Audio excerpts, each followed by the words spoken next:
Okay, so the invitation is to mute yourself so that we don't have background noises whilst we are having Christopher's presentation.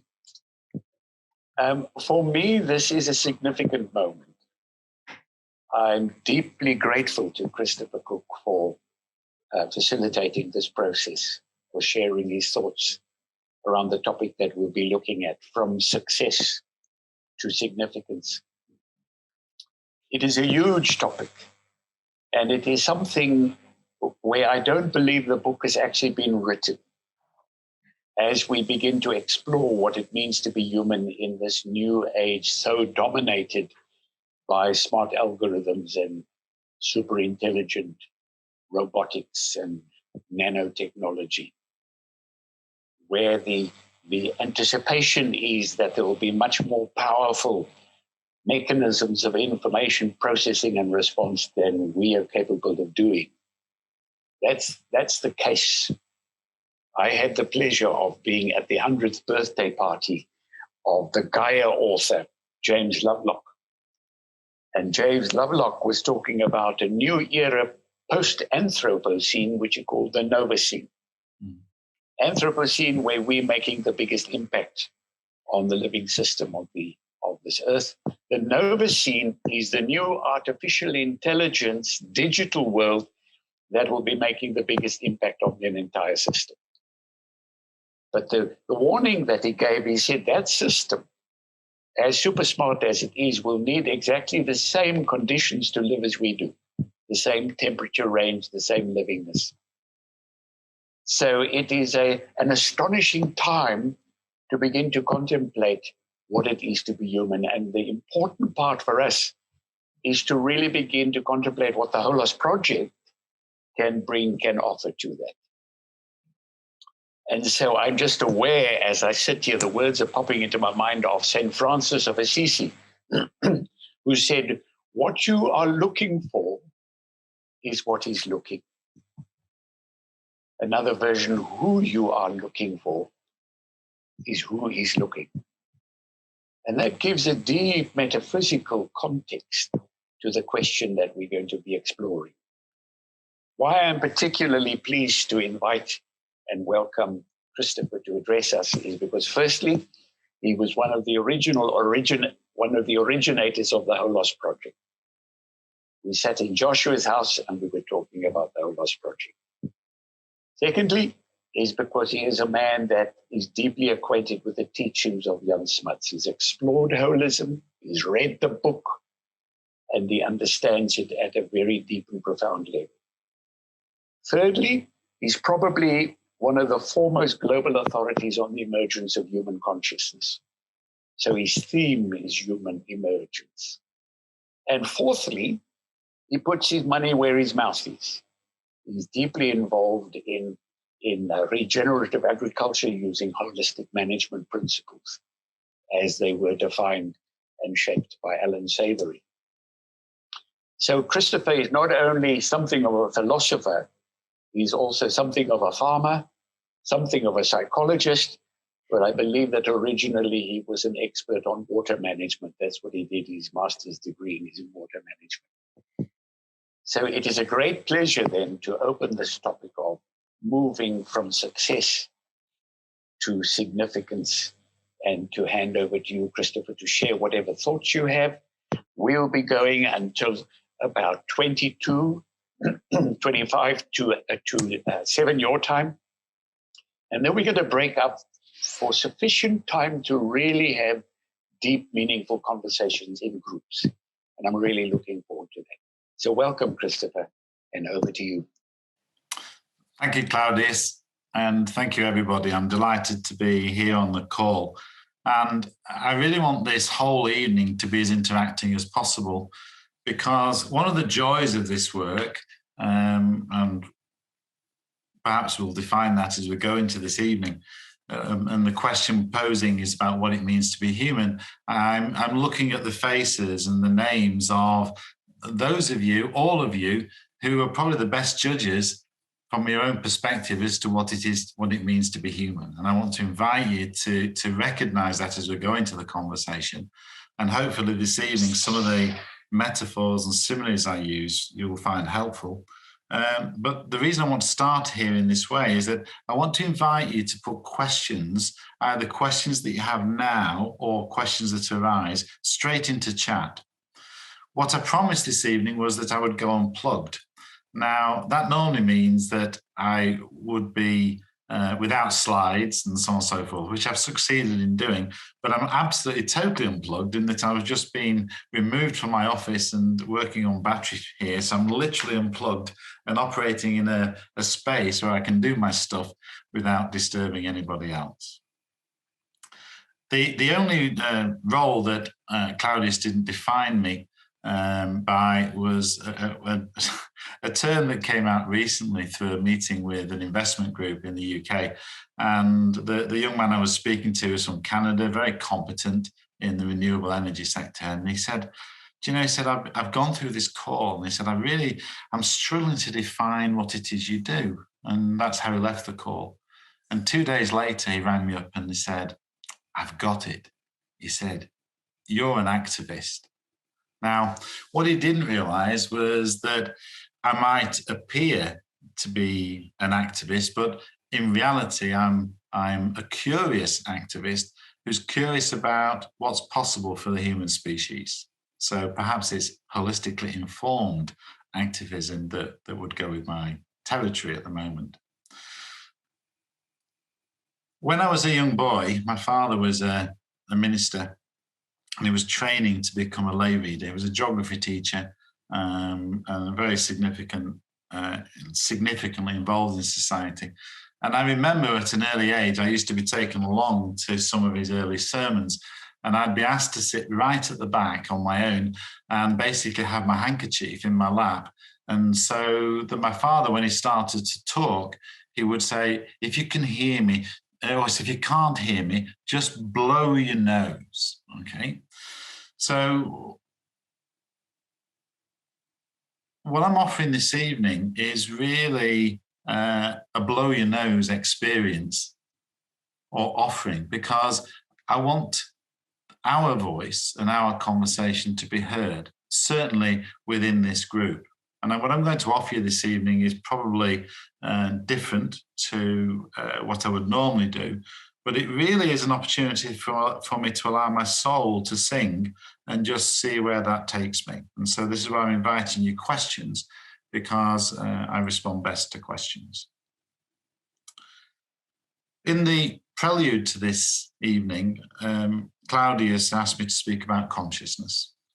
And fundamentally, I'm talking all evening about consciousness.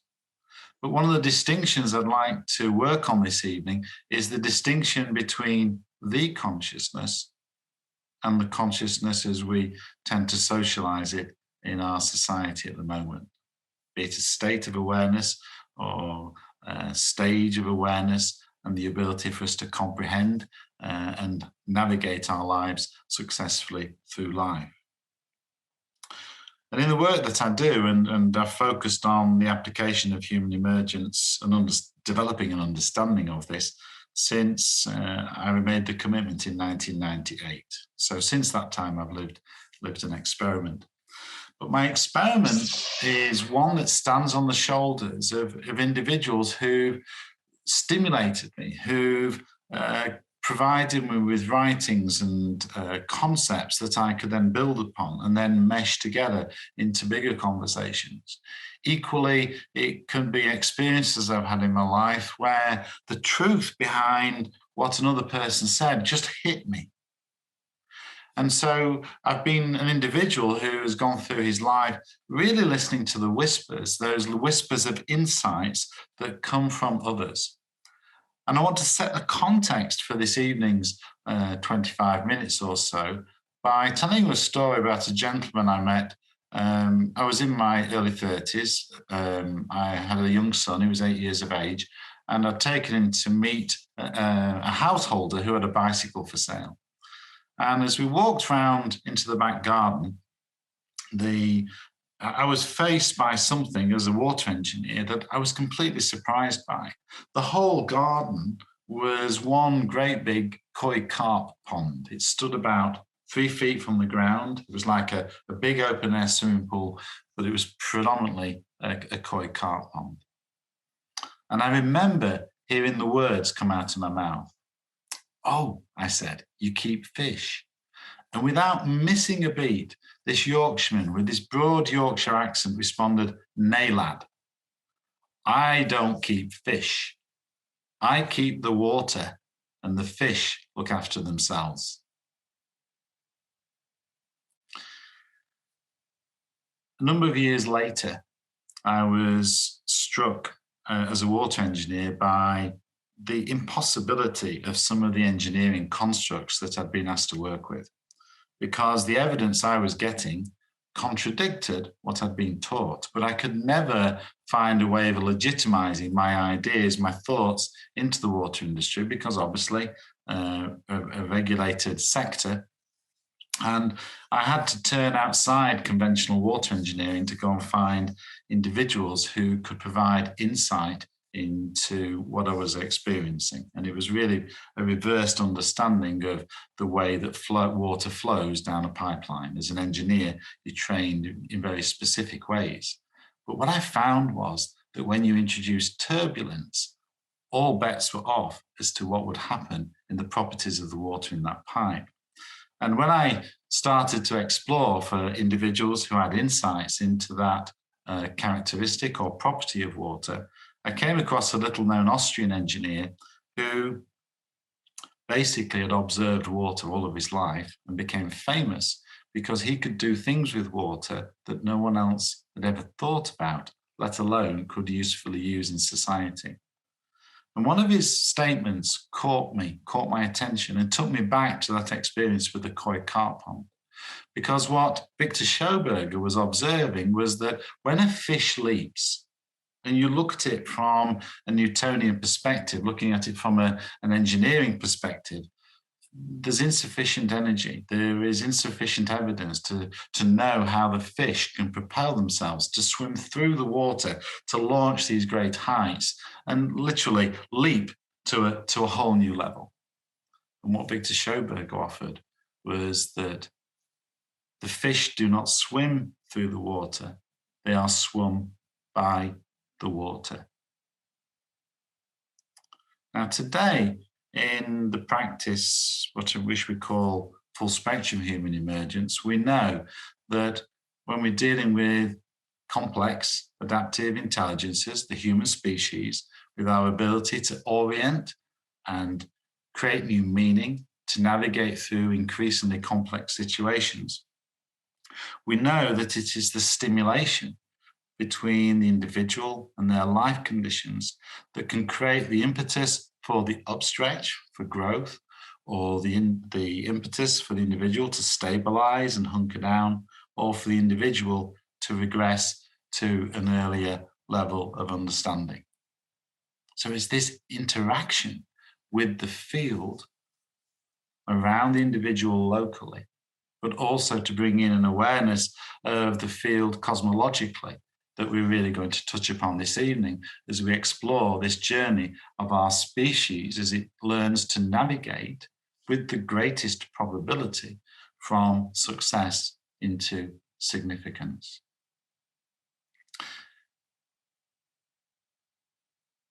So I'm really using the metaphor of the fish being swum by the water and the comment of the Yorkshireman that he keeps the water and the fish look after themselves as a very shorthand way of explaining how we should appreciate the continued dynamics of the deepest change processes of the human species. We are swum by the water. We are swum perhaps by what in language we would call consciousness, but it is the consciousness. It is an expression of the all, and we are swum in strange ways, and we are expressions of this universe in a human skin. A useful way to think about it. So I have also those moments when suddenly an appreciation or an awareness arises And about 4 years ago, I got a strong sense that it didn't matter what my head was saying. The experience that was coursing through my veins was giving me the clues as to how to describe each of us as individuals in a way that would encourage us to go further, to move beyond that with which we are familiar. And so today, what I offer is that when I'm talking about this transition from success to significance of the human species, it's useful to start this conversation by using the simile that we are standing waves of this universe. Each of us carries the fullest expression of this universe through into your particular locality, expressed through your physical, your biological, your psychological, your cultural, your social systems, and your environmental context. But there's no other individual, no other being in the universe that has the same unique signature as each of you. So at one level, to be able to say that and talk about it and still have an audience is a great success. So when we talk about this domain of success for our species, we recognize that we need to avoid generalizing to the whole species and say that for some people, success is very similar to this conversation on this class. And I'm not promoting my own voice and my own message when I say that, but part of the success of our species is there's an increasing number of individuals holding conversations such as this. If we were out in space looking back at Earth, perhaps a non-Earth resident would look back in and say, well, success means we're pretty good at space junk, we're pretty good at desertification, and we're pretty good at war and conflict and dominating nature's resources.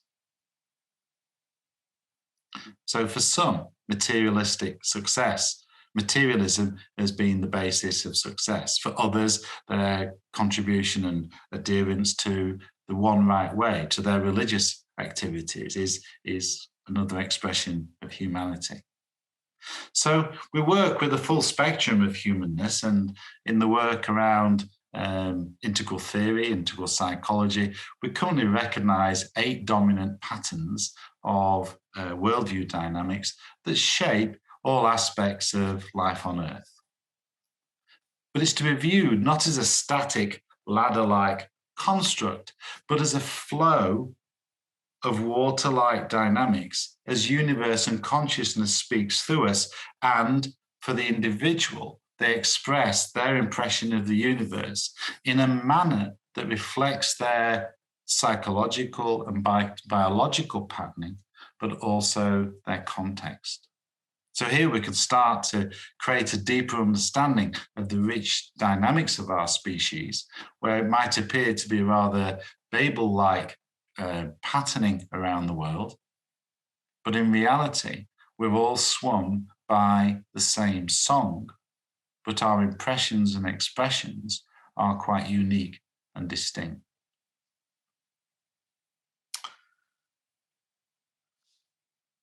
What about significance?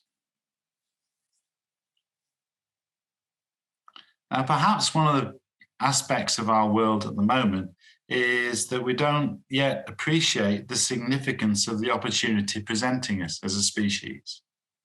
We can carry on trying to go back to normal, as we're hearing in the COVID conversation.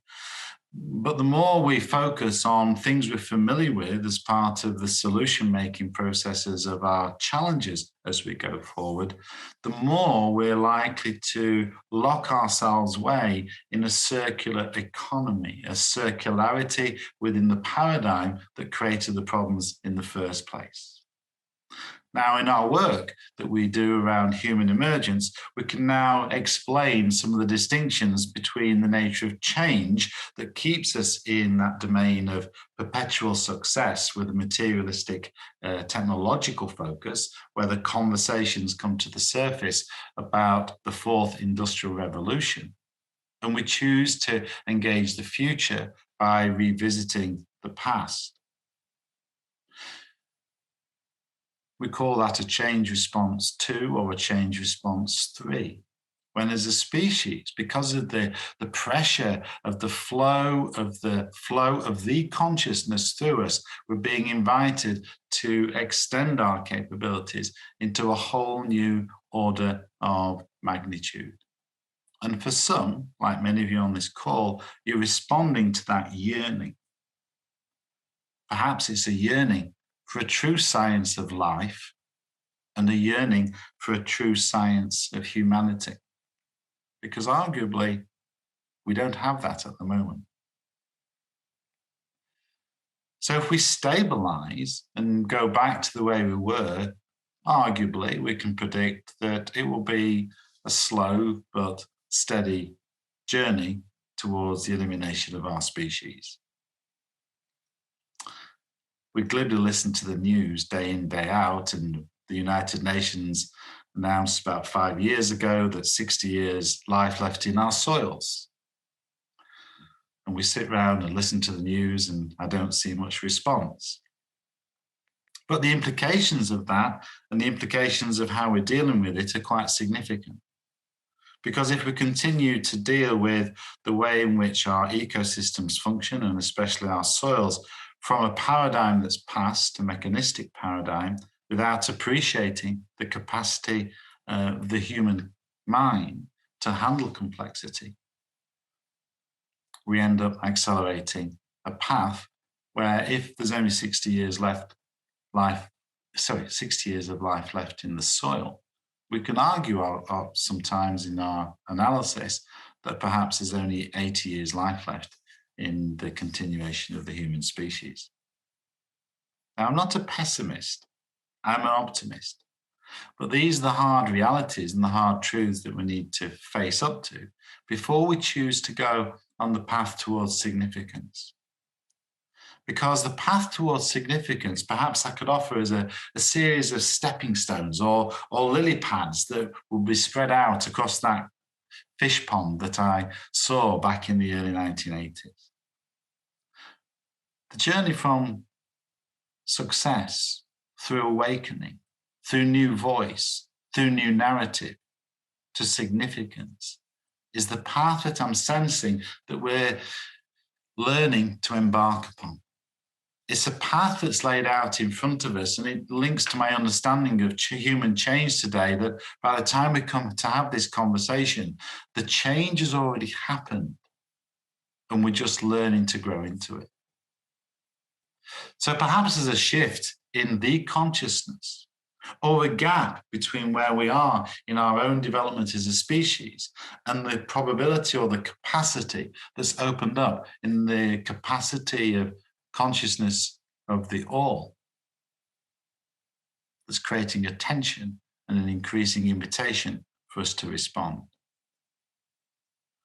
And this path from success to significance, the first step I'm suggesting this evening is one to step through the membrane to a new awakening, a metamorphic transition where everything we believe to be true needs to be re-examined. And I mean everything. Claudius mentioned our work in agriculture, and building upon my scanning in troubled spots around the world, looking at the collapse of agriculture in the 30-year drought in Australia, and the drought broke in 2010, so you can work back the maths of when it started. That was a first world country that could not meet basic needs, could not provide water, quote, for the continued growth of the present paradigm.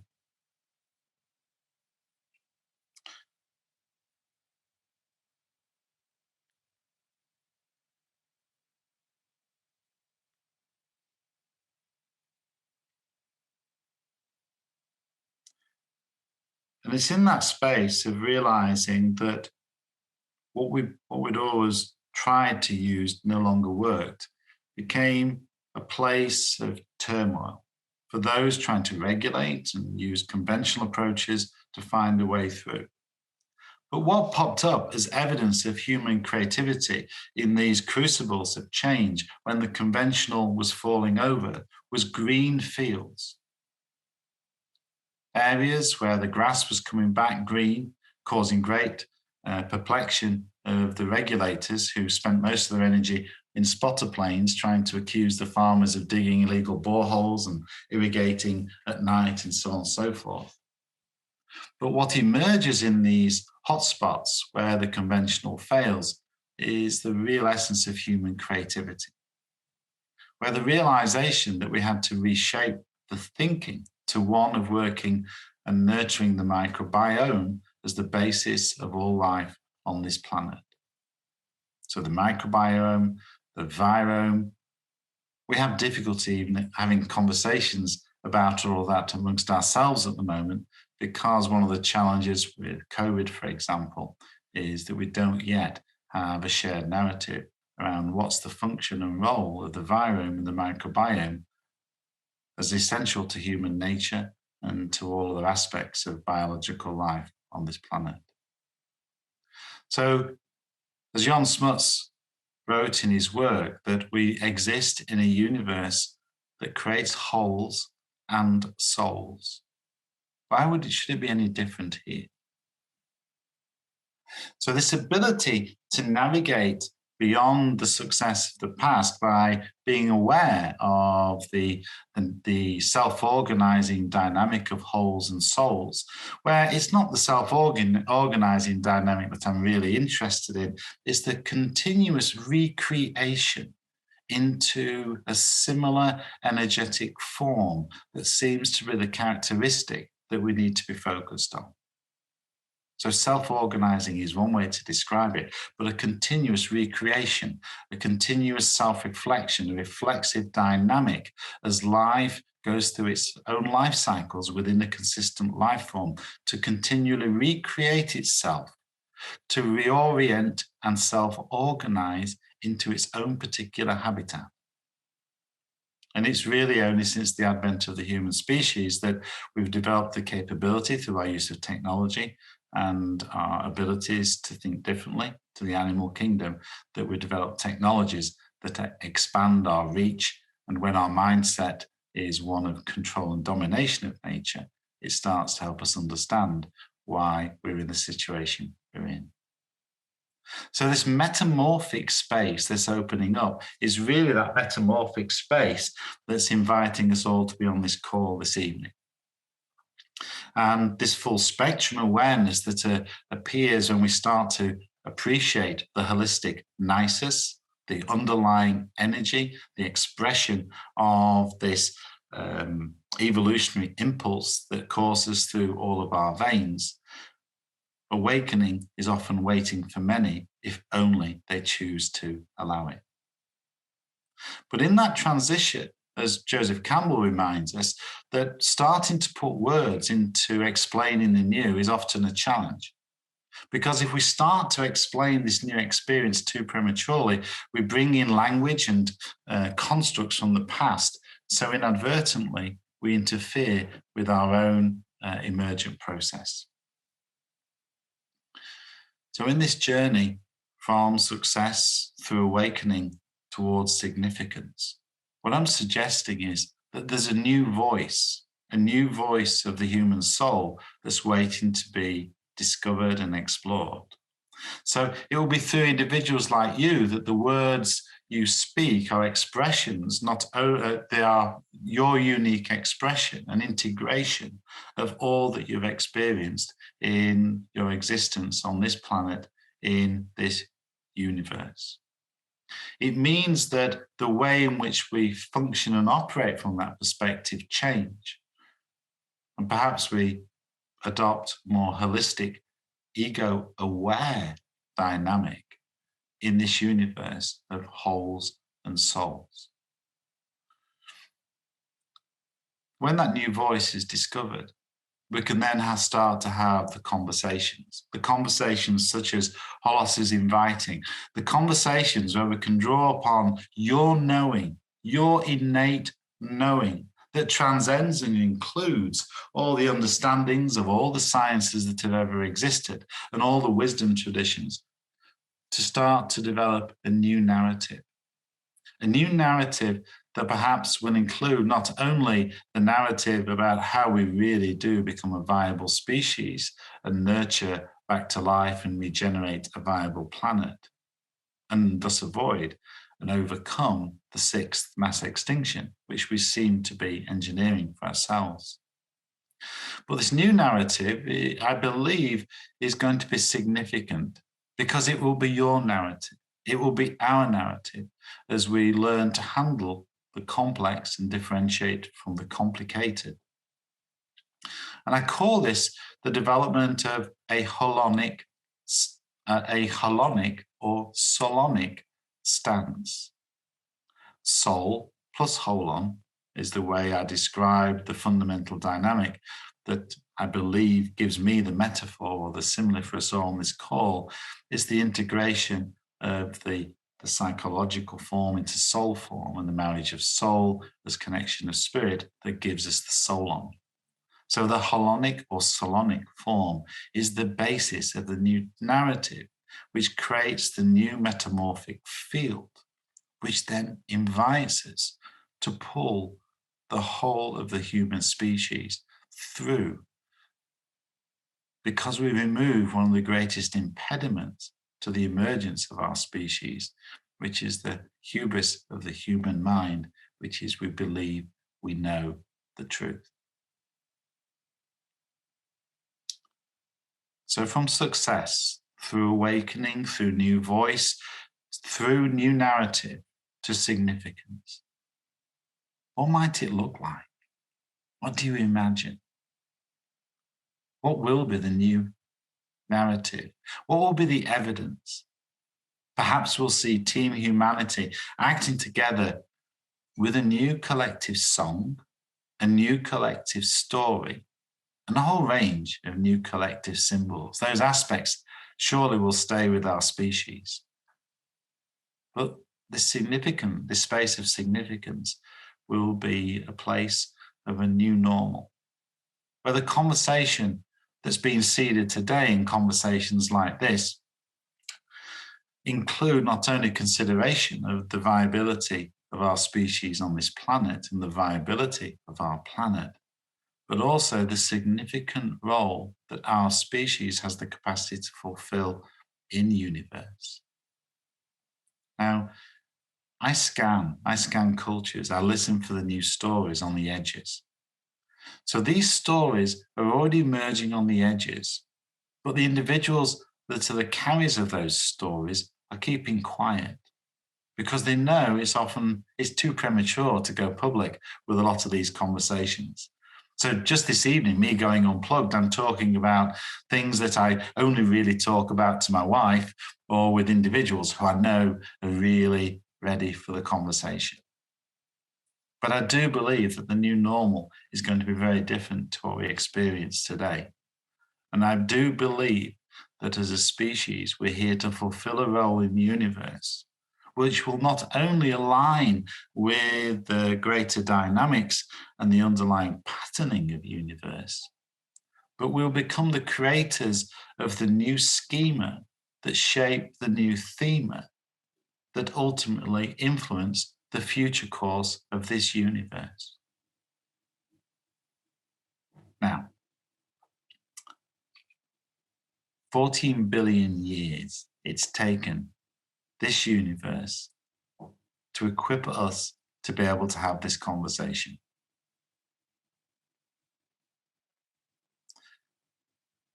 In this moment, there is no other group of human beings having this conversation anywhere on this planet or in the universe.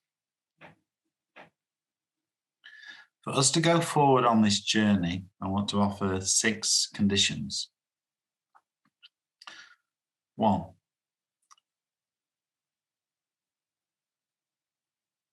that we need to retain our capacity or potential for the change process that I've been describing this evening, to maintain this upstretch in our psychological and soulful response to the invitation. Healthy food, healthy habitat, good water, and so on. Quality relationships, conversations such as this, places to be stimulated. Equally, to be able to step into other narratives and other places where one's main practice is one of acceptance. Is there a need for change? Many would say everything's good. I can get my next jab and suddenly my whole conversation switches to which genetic code I'm going to embed in my body next year. So we move away from our materialistic game to one of our genetic game. Is there a need for change? 60 years of soil, 80 years of humanity? Yes, the 6th mass extinction tells me there's a need for change. But what are the barriers that we need to learn about in this group and in this conversation? There is an irrational inertia to carry on in the way we've been doing things. It's going to be tough. The last things to change will be the very institutions that purport to look after the processes that sustain our world. So every institution will be up for scrutiny, but we need to celebrate and recognize and probably raise an armistice to allow them to change. Because they can only change when we change, when every citizen on this planet takes responsibility for this journey from success towards significance. And obviously, I recognize that very few people will even think about it in this way. But perhaps if we can get them to think about the quality of life that they aspire to and find ways of encouraging every human being on this planet, in every family, in every social setting, from village, town, region, to nation, to team humanity, to really consider what is the quality of life they really want, you'll find this consistency. Where are the seed mines? Where are the people? Where are the solutions that work? At the moment, many of the solutions that outperform the present paradigm are suppressed and hidden away. But go and look out for them. The solutions are out there that completely outperform the present paradigm because we know that the new thinking is out there. It's on this call. And the evidence will be through ecological, cultural, and social outcomes that are literally beyond belief. So think about factor 50 change rather than 1 or 2% as being successful. Insights. One of the greatest contributions to my life has been the insights of Smuts and the legitimization of my own thinking through holding the mirror up through reading his book on holism. Insights. We need to find insights to create new spaces into which we can grow, new ways and means. And so arguably, that's the business I'm really in, is in the insights business. And last but not least, it's going to take time. I believe that Holos is an important organization that provides the means to support and consolidate the transition on this journey from success towards significance for those who are ready.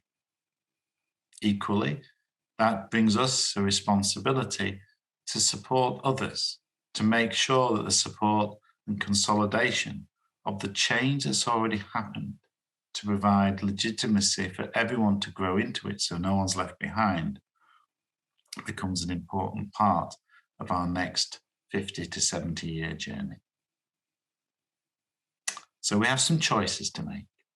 And the choice I believe we're here to discuss this evening is to choose to emerge.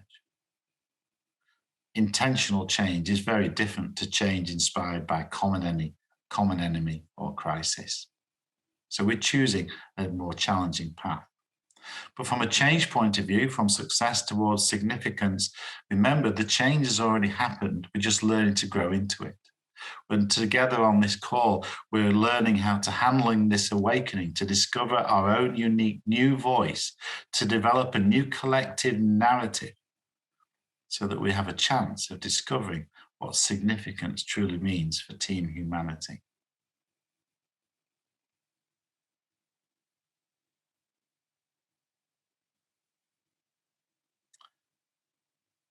We know that change, large-scale change in our species and in nature never occurs in the mainstream. It always occurs on the edges. So in this journey from success towards significance, I'm suggesting that we need to listen to the whispers from the edges, go and find the outlying thinkers, those that dare to challenge and withstand the criminalization of their pursuit of a more holistically oriented perspective of this life, which is what tends to be happening now. So I want to bring my conversation to a close, and I'm hoping that I've not unplugged myself too much, and I've no idea what time it is because I'm on a computer that is not my own, but I'd like to offer it back to you all and pass the baton to you, please, to take this conversation further. Thank you, Christopher. I personally found that deeply moving, deeply inspiring. So I want to thank you for that on behalf of us. And I guess the space that we're going to go into now on your invitation is to go and share whatever we've experienced and to begin to think about a question. And so I think our techie man, wonderful Nick, could you pop that question into the chat boxes, into the chat rooms? The question is something like this. You'll see it in your chat room when you get there. What contribution would you like to make on this journey from success to significance for the human species? What's the kind of contribution that you would like to make? The time now is just going 13 minutes to 7 in UK time. And so let us take a full half an hour. We'll be in chat rooms of about, what are we, 4, Nick? We've got a couple of groups of 5 and one group of 4. A couple of groups of 5, one group of 4, so that gives us sufficient time to really share and explore and listen and be heard. And then we'll come back for the last session just to have a plenary where we'll share. Find yourself somebody that collects the core ideas from your group and maybe have a spokesperson to share that in. And then we'll share that together when we come back in about half an hour's time. So enjoy the conversation. I'm looking forward to meeting with you again shortly. Thank you. Excellent. We have about 12, 13 minutes formal time, and then maybe we can spend a short period for those that want to hang around after that. But I found that to be a very extraordinary experience. And so I'm going to just kick off by asking Sue, who is going to be our speaker on the 22nd of April to the Holos Project. She's going to be on Earth Day. Sue, would you just give your synopsis of our group and then we'll pass it on from there? Thank you, Claudius, and hello, everybody. I have, just laughing, I've got 6 pages of notes, so within about 2 minutes. The core that has come out from the talk that Christopher gave was one of heart, one that enabled us to go into a room together, and I only knew Claudius, but to be able to share from the heart what success to significance, or as one of, as Bernadette said, or moving into insignificance, really means to us. And Michael, curiosity, an explorer.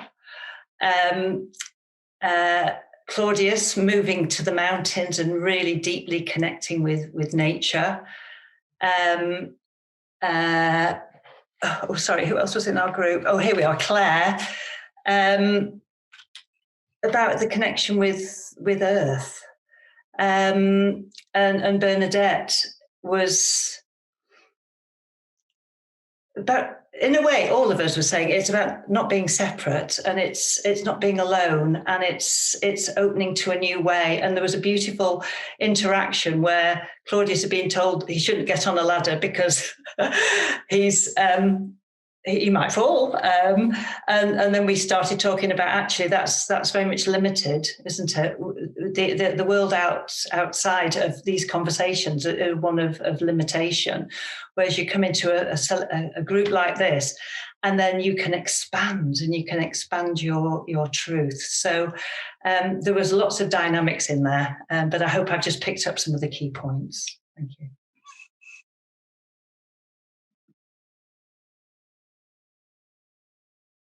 And so we just move on to a next group. Somebody just come in, please.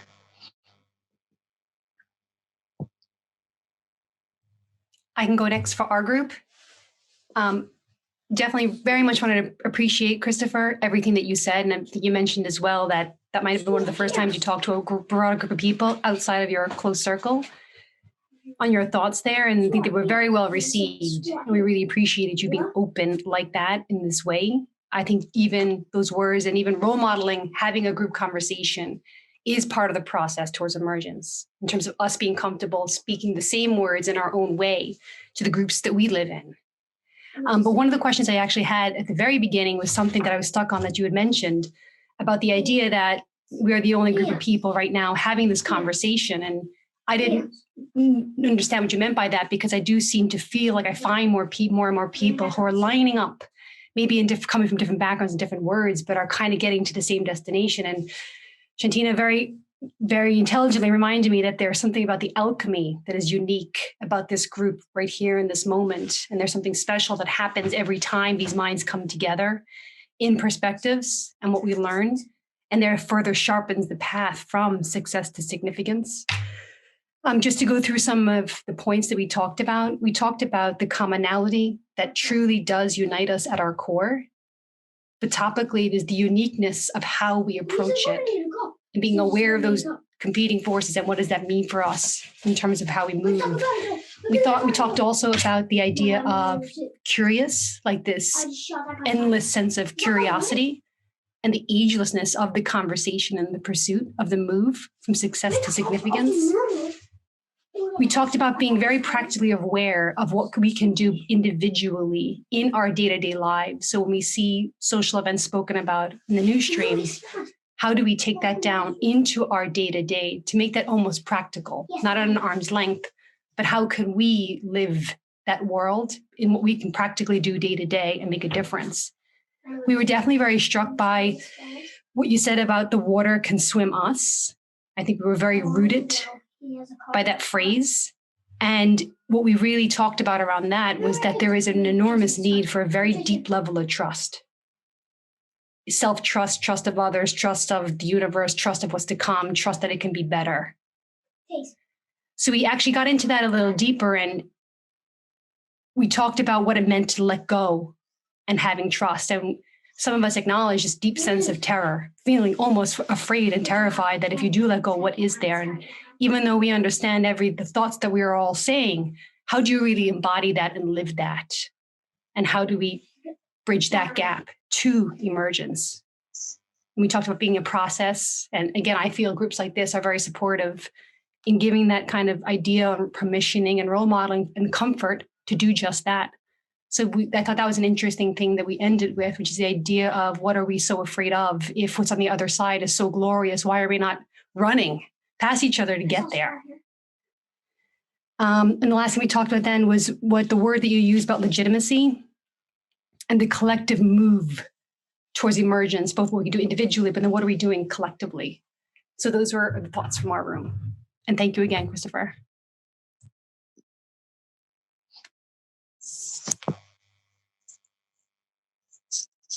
Brilliant. Can we move right on the next group?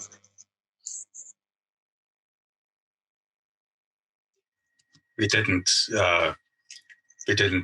pick a speaker, I must admit, but so maybe I can volunteer and others can chime in. We talked about the idea of consciousness really not being an abstract idea, but consciousness is really what we know about the natural world. And at this point, our consciousness has reached a planetary stage because we do, and best is described by Lovelock in the Gaia theory or hypothesis, how does life on this planet really form?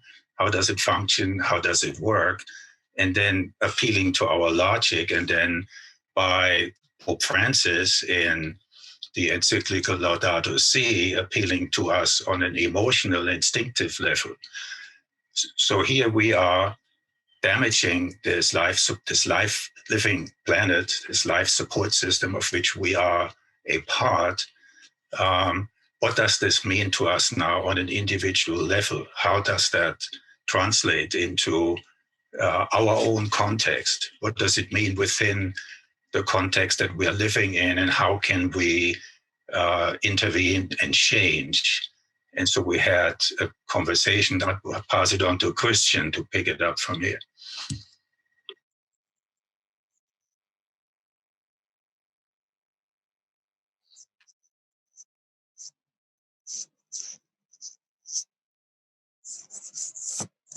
So is that Christian? Riedel, yeah. Are you there, Christian? Unfortunately, I was on mute. Well, I think we talked a lot about, I was asking lots of questions about where do we start in order to allow ourselves to be conscious, but also our environment in order to allow them to understand this whole awareness and responsibility kind of thing. And I was talking a lot about this my personal experience in terms of I'm coming from a technical background on the one hand, but I'm starting to feel more and more that there's something else, and what can I do to basically contribute to the bigger pictures. And we had lots of exchanges and discussions around this. Thank you, Christian. Okay. The next group, anybody just pop in? Shall I share for our group? Would that be all right? Angela and the Kerrys, and if that's all right. We were talking about mindful living, and I wanted to contribute something to that conversation, and how we were all doing things to be mindful on this journey together. And this links, Claudius, with the project that we talked about a year or two ago, which is like WYSIWYG, what you see is what you get, to move from that to WYBIWYG, what you be is what you get. And then I came across today a term that I shared with the group of how we can be congruent with that vision, and that term is called glistening. So our contribution to the world and to each other and to all beings is not just to listen deeply, but to glisten deeply. And that idea comes from a project from Totnes in Devon called Thought Box Education.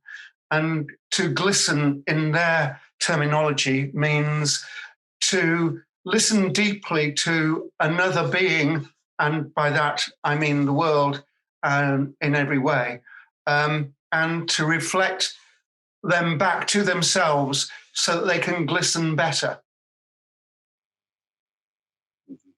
Beautiful. And so, Christopher, it's back to you to just any observation, any closure that you want to bring for us. I think in terms of closure, Claudius, what comes to mind when you ask that question is that for me, I have immense gratitude for this type of conversation.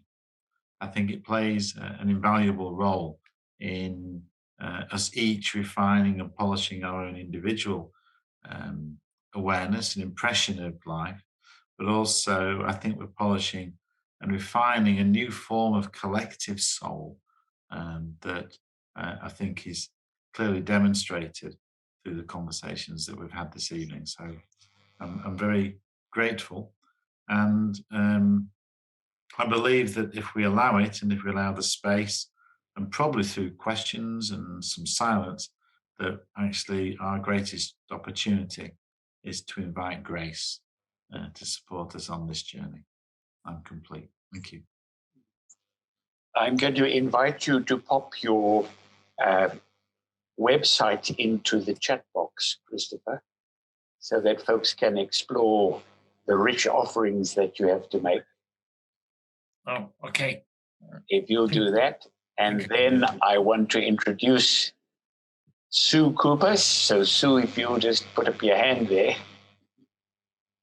Sue will be our presenter on the 22nd of April, Earth Day. And we'll be formulating the nature of that, but it is about, Sue, the word is deep, compassionate engagement, isn't it?